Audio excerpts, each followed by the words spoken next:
Yo, what is up? Welcome back to Pavy's Daily Takes. I know last episode I said weekly, but I just decided why not. I'll try to put them up at least somewhat daily for you guys. Just getting my thoughts off and you know, uh, talking about the league.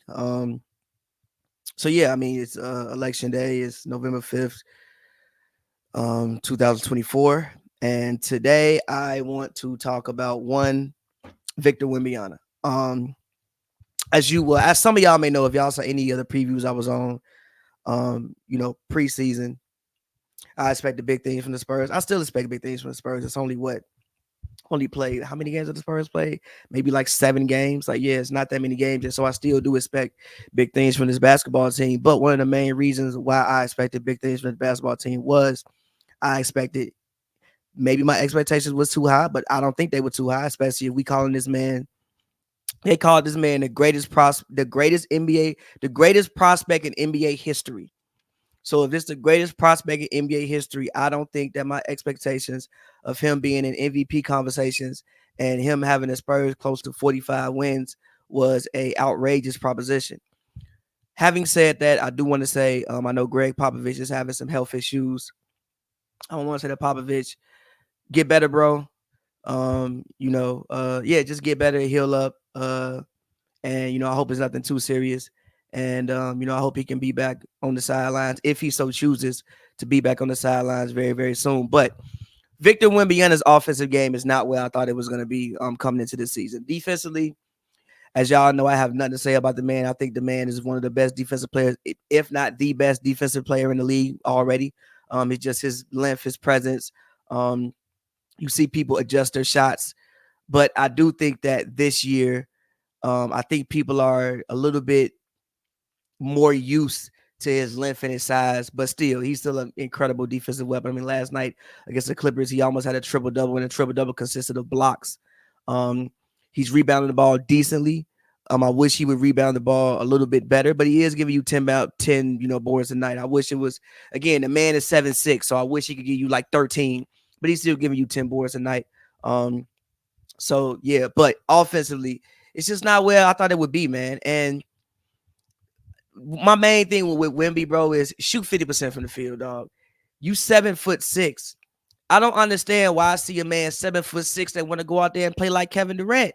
Like he playing like he watched KD footage every day, and like he go try to replicate the KD footage. Whoever is around Wemby, confiscate the Kevin Durant footage. Show him some Tim Duncan. Show him some Dirk Nowitzki. Shout out my homie Glasses Malone. He said show him some Kareem footage. You damn near might want to show him some Kareem footage because who could block his shot? Like, I don't understand. Against Utah, the man took 13 threes and hit like 2 of them. Now, granted, I understand we in this era where, everybody, you want to play 5 out and you want people to stretch out. But, brother, 13? You 7'6". If you're gonna take 13 threes, you are eliminating your one big event, your one massive advantage that you have over everybody else, which is your size. Like Wemby, to me, in my personal opinion, Wemby should shoot at least 60% for the field every single night. Now, granted, yes, I know if you technically look at his 2-point percentage, his 2-point percentage is 60%. And the reason why he's shooting 42% this year, and last year he shot 46%, which to me was still low, is the fact his 3-point percentage is at 30. Last year was 32 on 5.5 attempts per game. This year it's 22% on 7.1 attempts per game. So he went up in threes and he's shooting a worse percentage. I just don't get it, bro. Like, I just don't get it. Now, granted, I know the man has played 7 games. The man has played probably how many games he played last year? Last year he played 71 games. He hasn't even played a full 82 games, but he did play in the Olympics. I didn't think offensively he was that great in the Olympics. I thought, defensively, obviously, anything with Wemby and his defense is going to be what it is. Like, it's going to be great. It's going to be incredible just off the physical tools that he has. But offensively in the Olympics, I didn't think he did much.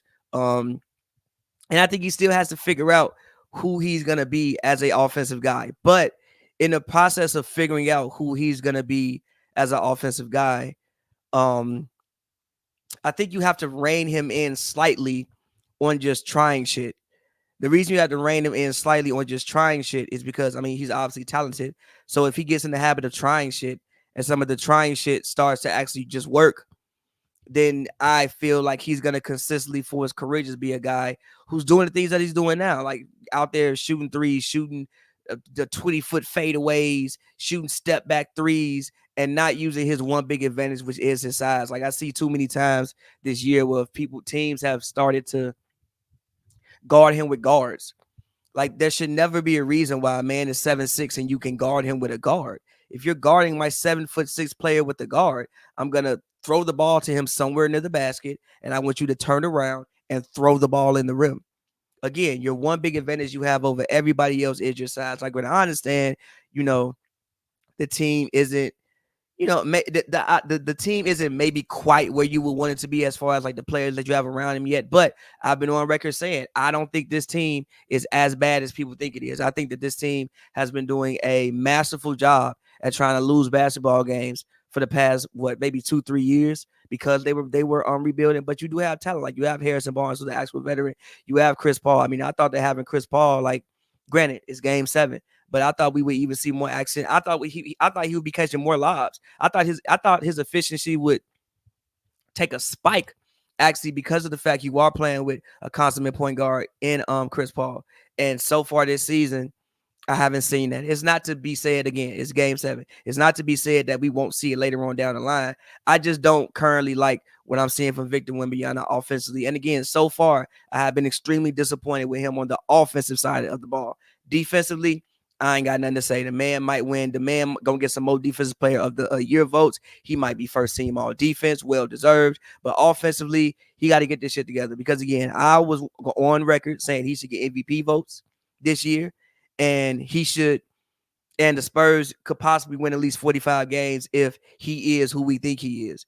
And currently, right now, he's not playing offensively like who I thought he would be. I just thought he would be much more developed offensively at this stage of his basketball career than what he's shown me currently so far as we sit 7 games into the season. But again, it's 7 games into the season. I'm sure he's still trying to figure it out.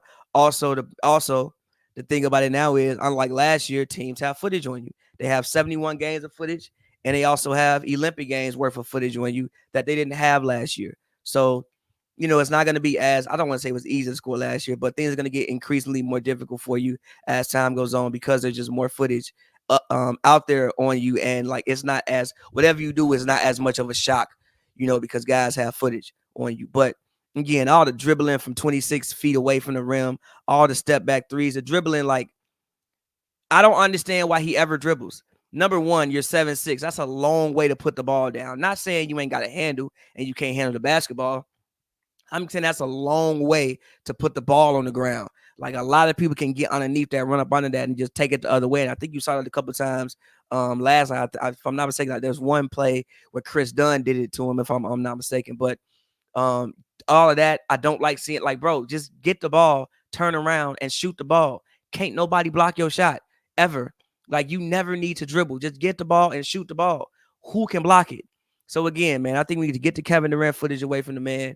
And like I said, he has to find himself as an offensive basketball player because currently, right now, I just think he's just trying shit. And I think the Spurs are letting him try shit, which is cool. But I think you got to rein him in at some point in time with the trying shit and try to like push him into a direction of who he's actually going to be offensively. But I just wanted to come on here and tell y'all this today. And, I hope y'all are having a great day.